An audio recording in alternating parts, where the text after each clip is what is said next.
Yenayer, c'est la version berbère de janvier. Elle remonte à l'époque romaine et byzantine qui ont duré à peu près 1000 ans en Afrique du Nord. Et donc c'est une fête de paysans intimement liée au rythme des saisons, à l'équinoxe d'hiver et au rite de fécondité agraire.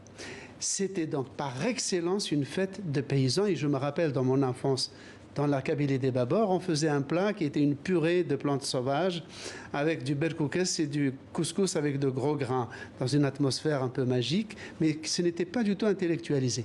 Avec l'indépendance, l'urbanisation, le changement de mode alimentaire, la fête est tombée en désuétude, presque complètement. Mais voilà qu'elle a ressurgi il y a une quarantaine d'années avec la montée des militants de la culture berbère pour la faire reconnaître et admettre au soleil de l'Algérie.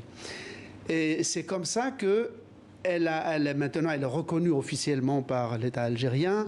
Et elle est de plus en plus reconnue un peu partout. Mais le calendrier dont vous parliez tout à l'heure, de 1971, ce n'est pas un calendrier historique ni ancestral. En fait, c'est une audacieuse invention d'intellectuels des années 80 et qui, petit à petit, assez remarquablement, s'impose dans l'usage et est de plus en plus revendiqué. Mais qui n'est pas officiel, en fait. Non, qui n'est pas officiel, qui n'est même pas historique. Je vous dis, c'est une invention d'intellectuels qui cherchaient à trouver le moment zéro pour commencer le compute d'une ère berbère face à l'ère musulmane ou à l'ère chrétienne.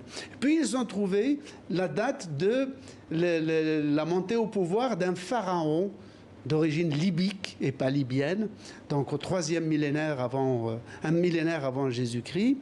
Et ces intellectuels, ils ont dit, ah, puisque c'est un berbère qui a pris le pouvoir au sein d'une immense civilisation en Égypte, eh bien pour nous, c'est le point zéro. C'est le début du tic-tac d'un temps et d'une ère berbère. Mais alors comment expliquer le déni de cette fête par les autorités jusqu'à 2017? Alors, le déni du pouvoir central en Algérie est un déni de toutes les cultures populaires et pas seulement les cultures kabyles, chaouia, mozabites.